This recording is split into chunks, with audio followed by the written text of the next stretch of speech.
Hello, this is Mrs. Gunlock again and her assistant. Hello. And I am now doing Chapter 4, Solution Stoichiometry. Is this the second lecture of Chapter 4? Or the first lecture of Chapter 4? The second lecture of Chapter 4, Section 2 of 2. So here we go. This is new. You did not learn this last year. Dun dun dun. I know, right? I think this is the first, big new topic. So, here we go. A new type of reaction that we did not do last year. The ones that we did included single replacement, double replacement, combustion, neutralization, decomposition, and synthesis. There we go. We did 6. Here's a 7th one. A new type of reaction, oxidation-reduction reaction.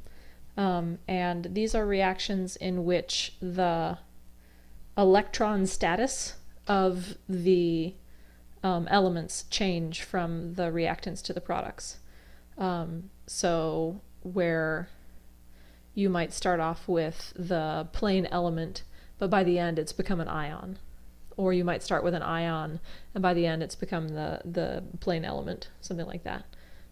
Or if you say changed around from sulfate to sulfite, where the sulfur is handling different amounts of electrons because of the oxygens and stuff. That's oxidation reduction reaction.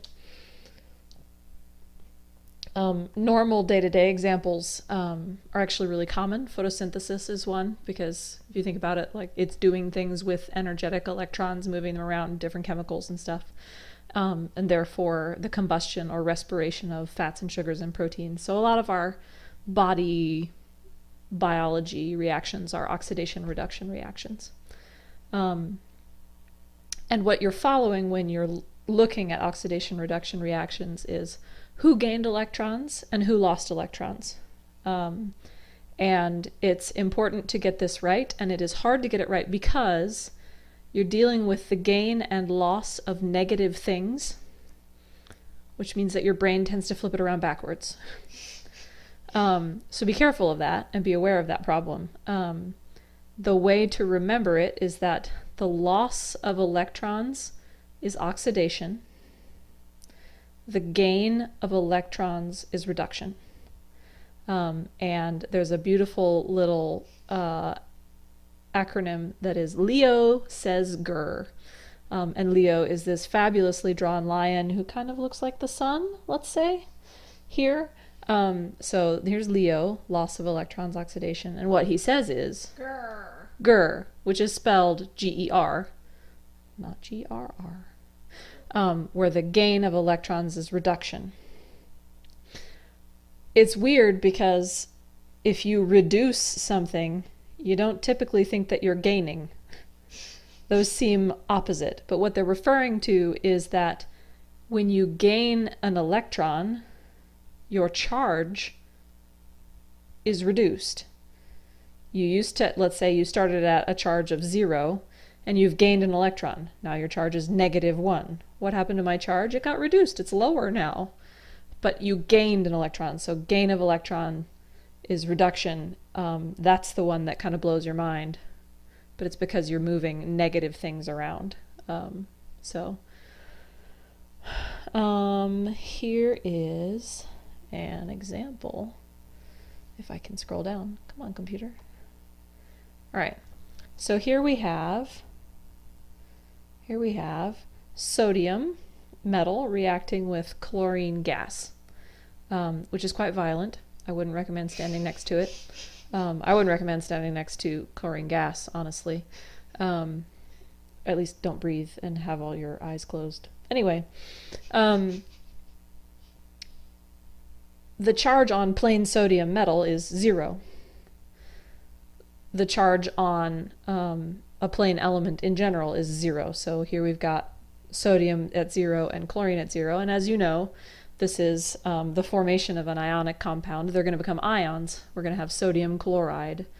A sodium ion has a charge of +1. So you started off, sodium had a charge of 0, and now it has a charge of +1. And chlorine had a charge of 0, and now it has a charge of -1. So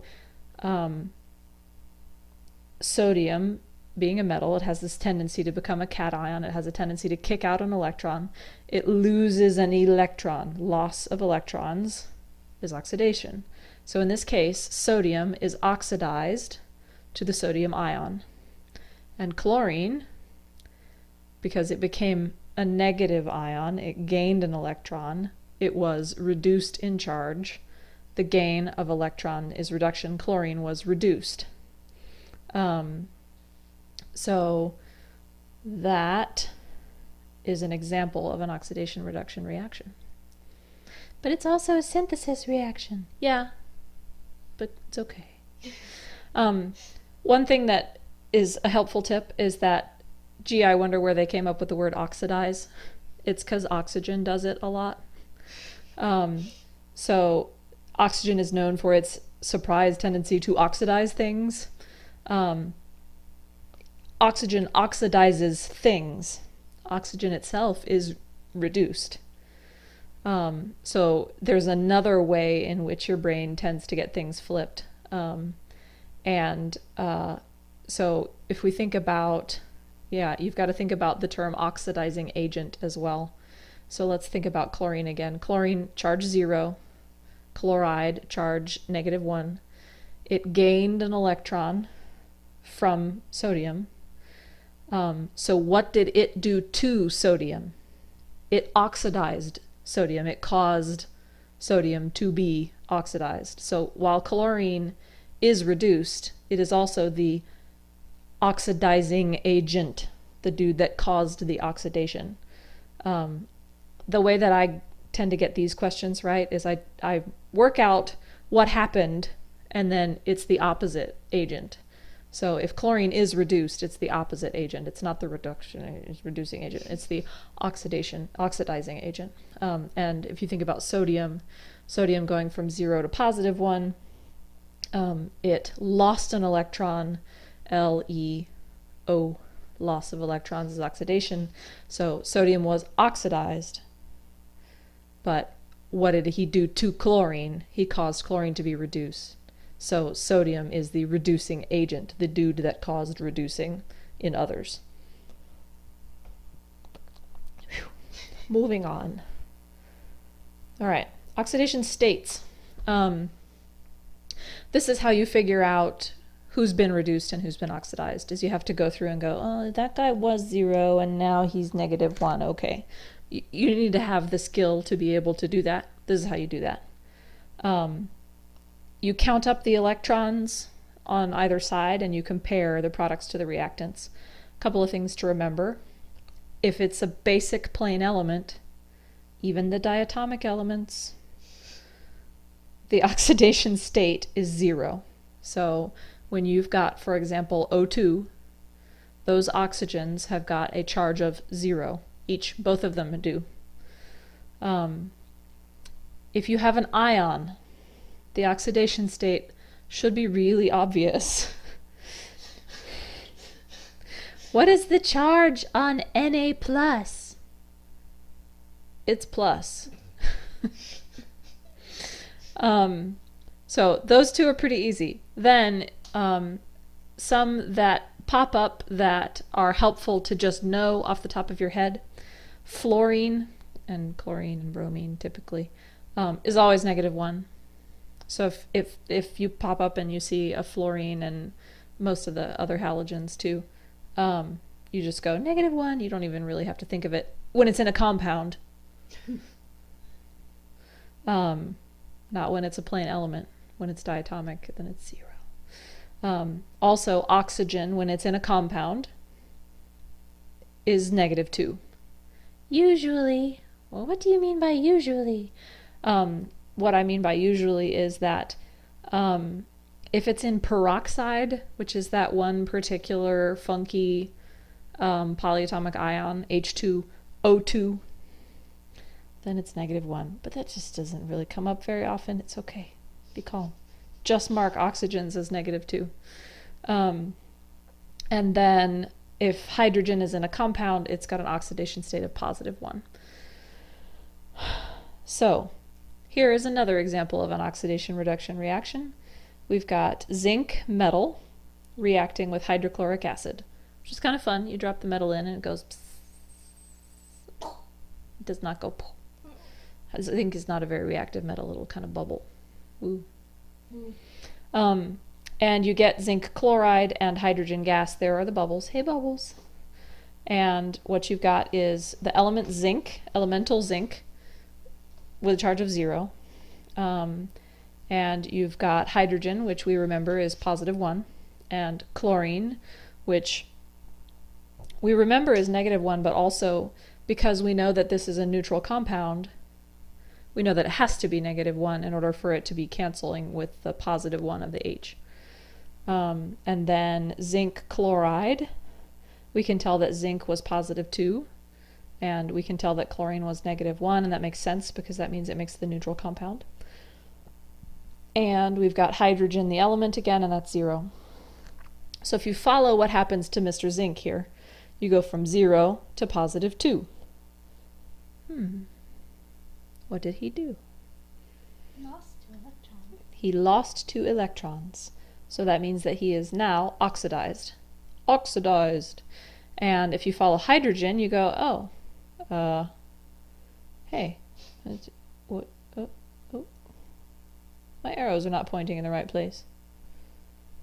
This arrow. The hydrogen is supposed to, this arrow here is supposed to be pointing at the H. Let's look at hydrogen, which the arrow starts here, let's say. Silly me. So the hydrogen goes from positive 1 to 0, which is a reduction in charge. It gained an electron. Each one did. And then chlorine starts with negative 1 and ends with negative 1. Hey, he didn't do anything. So chlorine was not oxidized. He was not reduced, neither. Which one is the reducing agent? Well, the opposite of what happened to him. So the guy that was oxidized is the reducing agent. So that's going to be zinc is the reducing agent. Zinc was oxidized to a zinc ion. Hydrogen was reduced, and so he's the oxidizing agent. He is the one that caused the oxidation of zinc, and he was reduced to 0. So there you go. Oxidation states, you got to mark them up. Whee! All right, next. The thing about oxidation reduction reactions is that they're really hard to balance.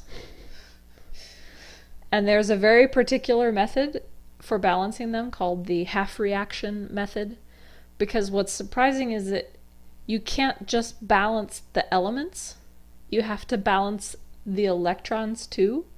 And they are not showing up in the balanced equation because they ended up canceling. Well, we took 8 electrons from this guy and put them on this guy. But you have to follow that. So you have to follow the half reaction method for balancing oxidation reduction reactions. And it has 4 steps, unless it has 5, but we'll get to that. So first, what you have to do is you have to separate the 2 halves of the reaction. And revisiting the reaction that we just looked at forever, if you think about the zinc and the hydrochloric acid, what really happened was zinc kicked out some electrons. That's a thing that happened. And then somebody else picked them up. So step 1, you separate those out. So let's, and you'll need to follow the steps while I'm on the black screen, folks, because they're not written on the black screen. Oh no! What color is my pen? Is it white? It's white. Good. All right, so looking here, you've got to separate your 2 half reactions. The first half reaction is zinc gives you zinc ions. Ooh. Now, that's half of the reaction, but it's not perfectly balanced because the electrons are not showing balanciness. So we have followed step 1. We've separated the reduction and oxidation halves. And we need to balance the pieces of each half in order. First, you have to balance your normal elements, which is the non-oxygen, non-hydrogen. So the zincs are balanced. We're good. Then we need to balance our oxygens. The oxygens are balanced. Then we need to balance the hydrogens. The hydrogens in this half are balanced. Then we need to balance the electrons. The electrons are not balanced. So this is where we are here, is zinc gave you zinc ions and it also gave you electrons.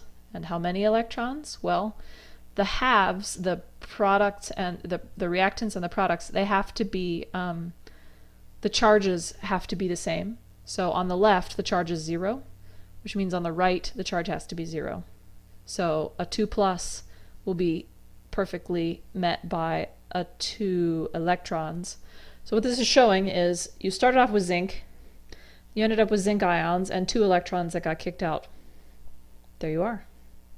And so that is losing electrons. So this is the oxidation half of that reaction. Now let's do the reduction half. That's the other dudes. So let's follow what the other dudes are doing.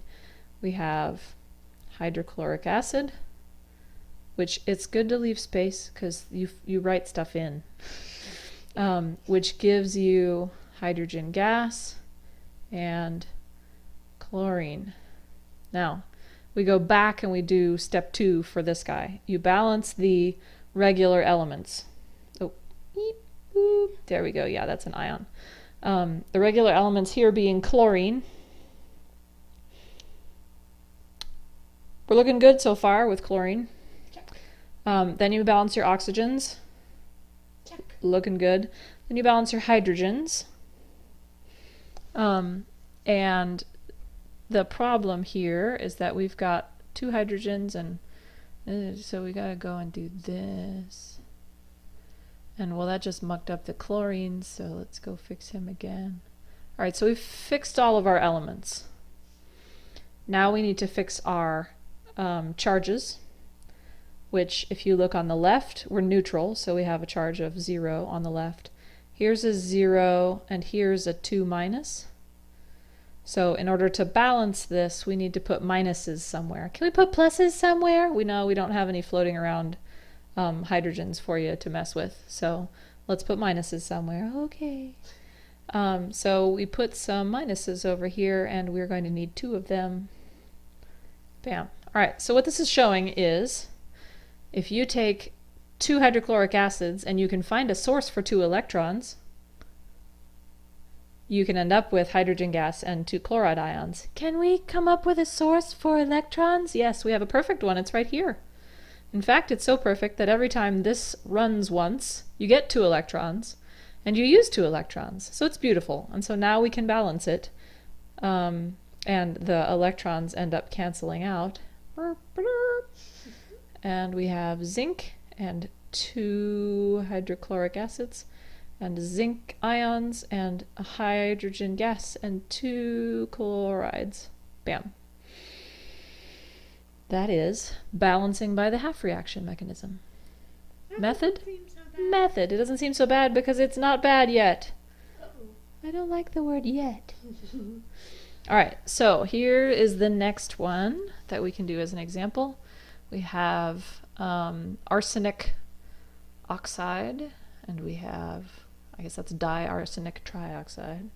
We have some nitrate, and we have some arsenic acid, which means that that's arsenate, the polyatomic ion, ASO4, and nope, nitrogen monoxide. So we need to separate this. This one's going to be pretty easy to separate because it's the dudes with arsenic versus the dudes with nitrogen. So we're going to have arsenic, and put your arrow way over here. You're going to want some space. And arsenic acid. All right, so first you balance your regular elements, your non-hydrogen, non-oxygen. That's going to be arsenic. There's 2 here and 1 here, so let's put 2 things. There. Now our arsenics are balanced. Aren't you happy? Yay! Next, you need to balance your oxygens, which we have 8 over here and 3 over here. But that's gonna... Wait, what? You balance your oxygens with waters. You can just stick them in there. But what? You can't just add water to things. You can, because this is in solution. It's all dissolved in water. So there's just waters flying around available for reaction. Because this is solution stoichiometry. We're not talking about this happening in dry, powdery stuff. It's dissolved. So that's why we have all these ions flying around. So what's that? 8 O's and 3 O's. That means we need to make up 5 O's with waters. That's going to be 5 waters. But that messes up the hydrogens. That's why we're doing hydrogens next. On the left we have 10 hydrogens. On the right we have 6 hydrogens. We need more hydrogens. You balance those by using protons, which means that we're in an acidic solution. Did I just do that right? 6 and 10. And, oh, I need a certain number of them. How many do I need? There's 10 here. There's 6, 7, 8, 9, 10. So we need 4 H pluses on the right. So we have balanced the arsenics, the oxygens, and the hydrogens. And now we need to balance the charges. On the left side of this equation, the overall charge is all zeros, because we have a neutral compound and a neutral compound. Here's a neutral compound, there's a 0, but we have 4 pluses. So that doesn't match. And what we can do to make it match is add some electrons on one or the other side, which it's going to be, we need negative things on the right-hand side to cancel these extra positives. So we're going to put some electrons, and we need 4 of them. All right, so that is 1/2. Okay, it's more complicated now. Yeah, it's more complicated now. So next we've got to do our nitrogen half, which is NO3 and NO. And our nitrogens are balanced. Our oxygens not so much, so we put in some waters to balance the oxygens. We need 2 of them. And now I have messed up the hydrogens, but I can fix it, I need 4 hydrogens over on the other side, 4 hydrogen ions, because you fix hydrogens with hydrogen ions. And now I need to fix my charges. On the left, we've got 4 pluses and a minus, so that's a 3 plus on the left versus a bunch of zeros on the right, so we need to fix that with negatives somehow. That's going to be negatives on the left. How many do we need? I'd say we need 3. All right, now what this is showing is that for this half of the reaction, every time it runs once, it makes 4 electrons. For this half of the reaction, every time it runs once, it requires 3 electrons. But it would be really nice if they were the same. It would be really nice, but what we can do is we can kind of cross multiply and say every time this runs 3 times, this can run 4 times. So we have to go and multiply that whole half by 4 and multiply this whole half by 3, and then you get to write a really long thing. I love long writing things. All right, so we need to bring all of the reactants down, all this stuff, put it in one line so that we have 3 of those arsenic things, and 3 times 5, 15 watts. And now, so that handles the top half, and then the bottom half we're going to have 4 nitrate ions and 16 protons and 12 electrons. Those are our reactants. Okay. Now for our products, we've got 6 arsenic acids and 12 hydrogens and 12 electrons and 4 no's, and 8 waters. Some of the things are repeated. Yes, this is where we get to cancel things. Yay. For example, the electrons, we know we have done this right because the electrons are the same. That means they can cancel out, so goodbye. But we just did all that work to get them. We just did all that work to figure out how much of the other dudes we would need to get them. They can be quietly invisible. We also have hydrogens on both sides. We have 16 on the left, 12 on the right. We can cancel all 12 of these and just leave 4 of these behind. Okay, and water is the other guy that gets canceled out. There are 8 on the right, 15 on the left. We can cancel all 8 of those and leave us with 7 here. And now you get to write the line again and make it pretty. 3 arsenic, here we go, diarsenic trioxides, plus 7 waters, plus 4 nitrates, yields 6 arsenic acids, and 4 no's. That is the correct answer for the balanced oxidation reduction reaction between that arsenic thing and nitrate. Whew. That's complicated. Yeah, it is complicated. That's about as complicated as it gets. What about step 5? Wait for it. All right, on the back we have 3 questions. Go ahead and give them a shot. Question 1, 2, and 3. When you get to 3, there's one more step after what you have just learned. Tune back in to see that step. But do it normally all the way as far as you can, and then see what else I do.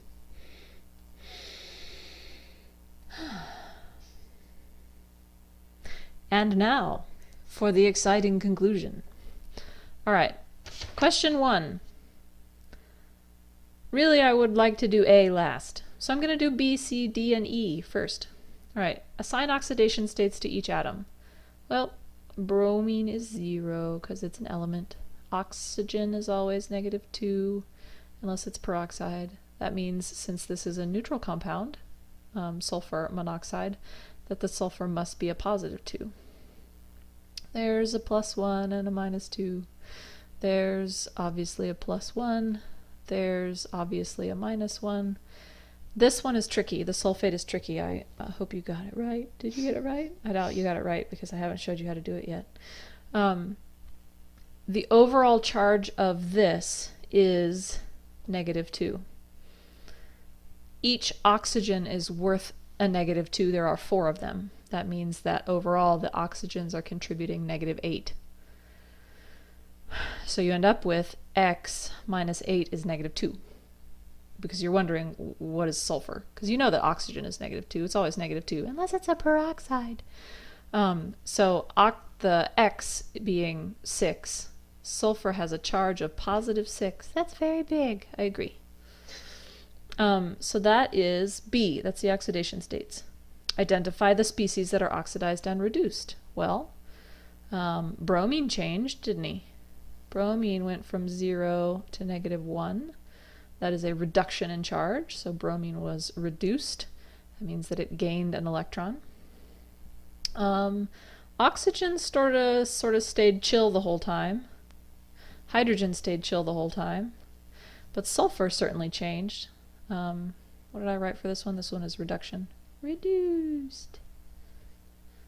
Sulfur changed from +2 to +6, which means that his charge increased, which means that he lost electrons. So this was Leo, loss of electrons is oxidation.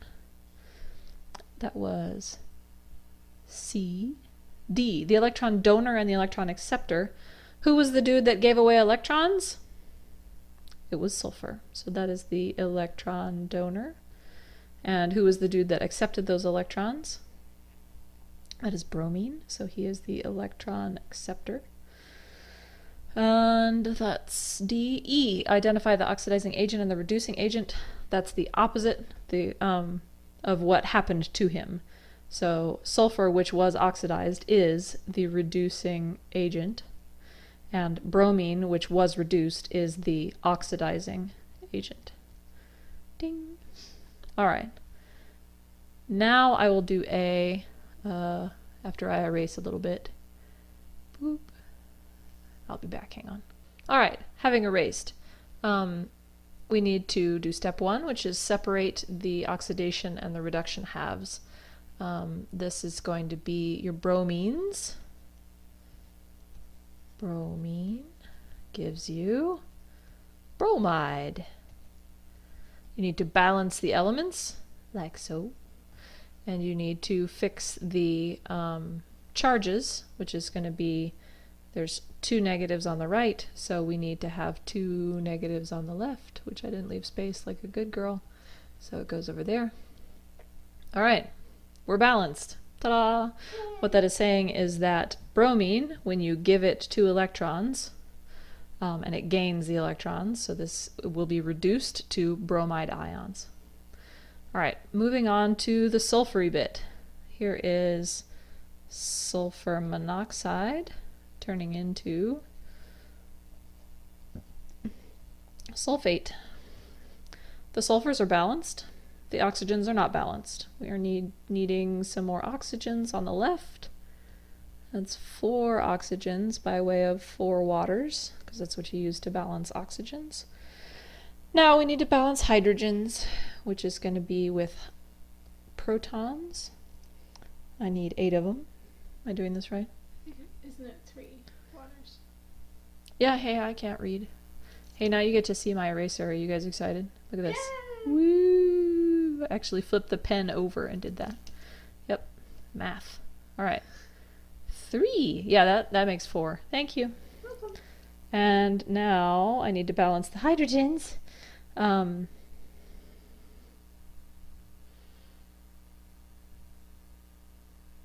think I did that wrong on my paper. Mm-hmm. Thanks for catching that. Yeah. All right. I won't do it wrong here, let's say.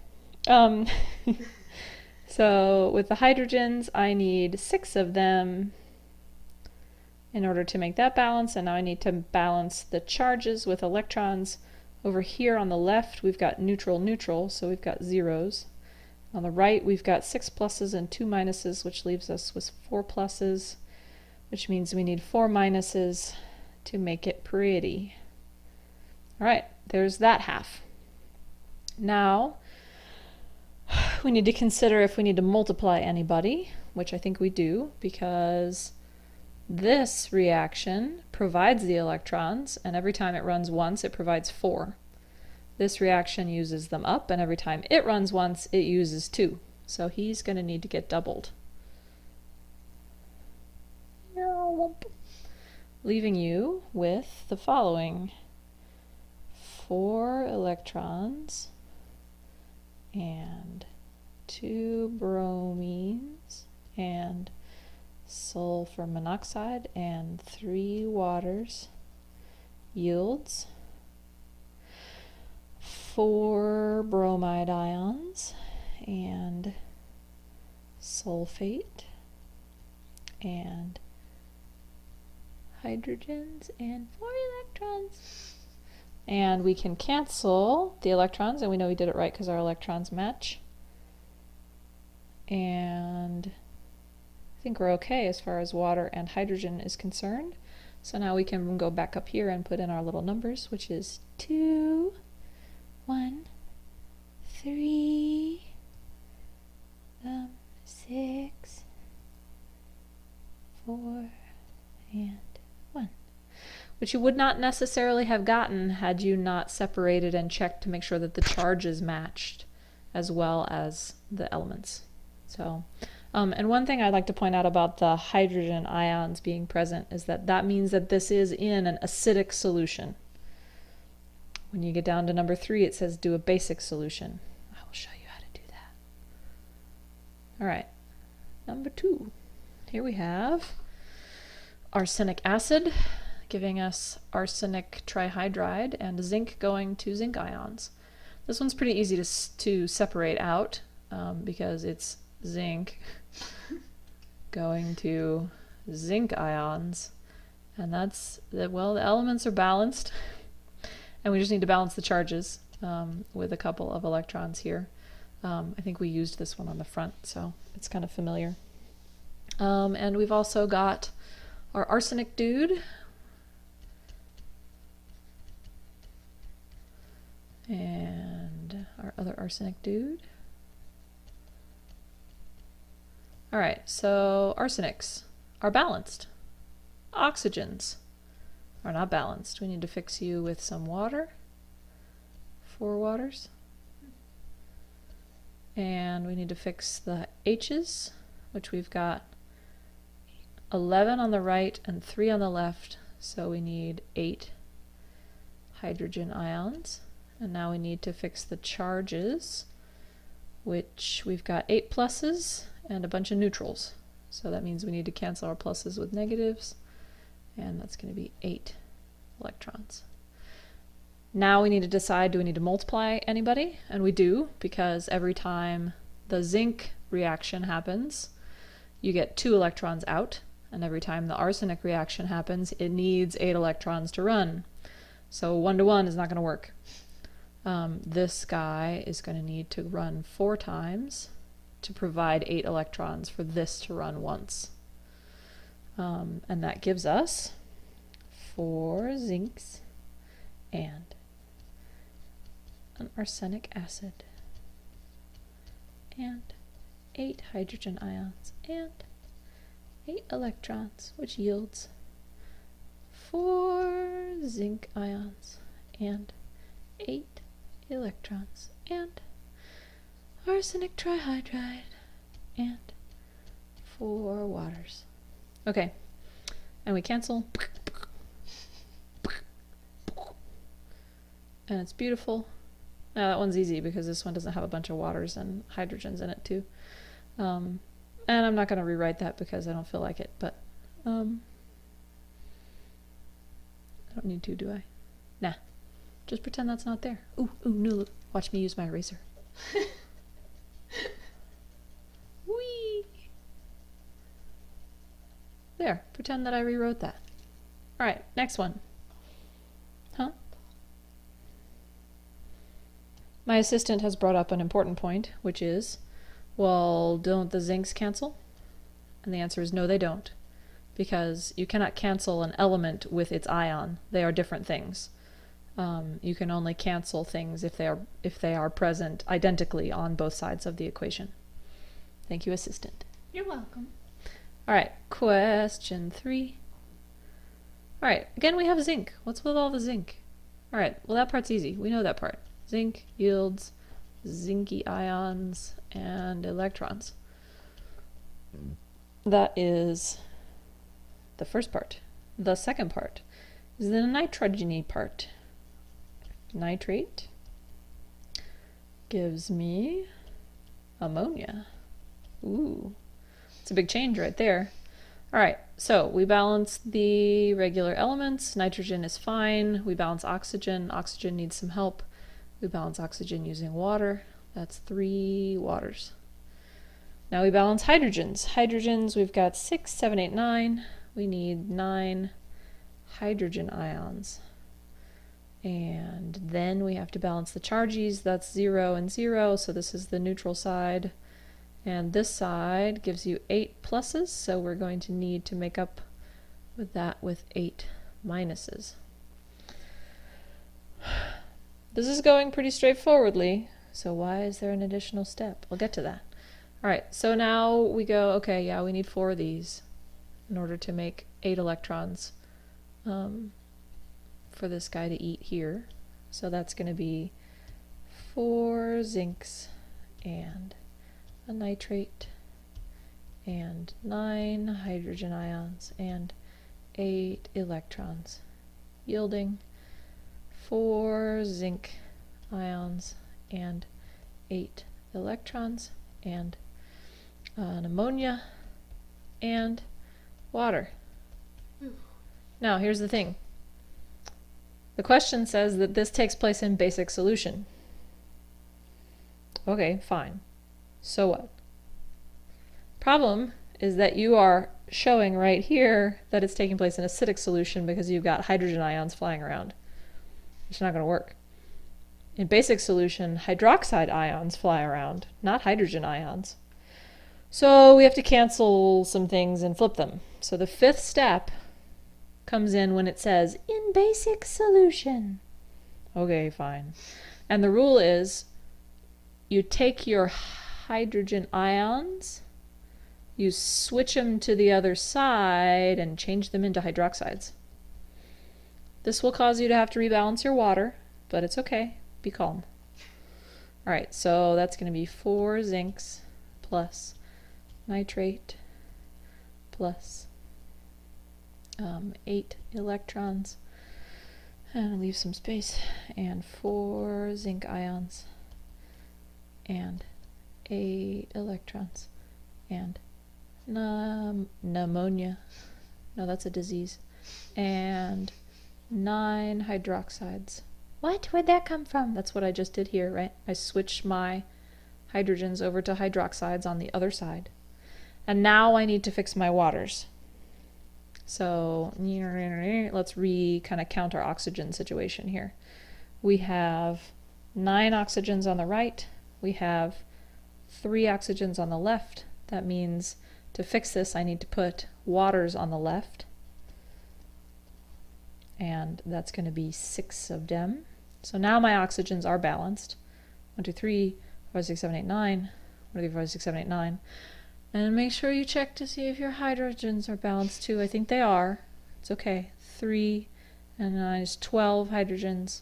There's 12 hydrogens. We're good. And make sure that your charges are balanced. I think they are. Here we have -9 on the left versus we have +8 and -8, which gives us a 0 there, and -9. So our charges are indeed balanced. They're the same, -9 on both sides. So we're good, and we're done. And that, I didn't mean to draw a big line through there. Let's try that again. And that is your final answer. Enjoy.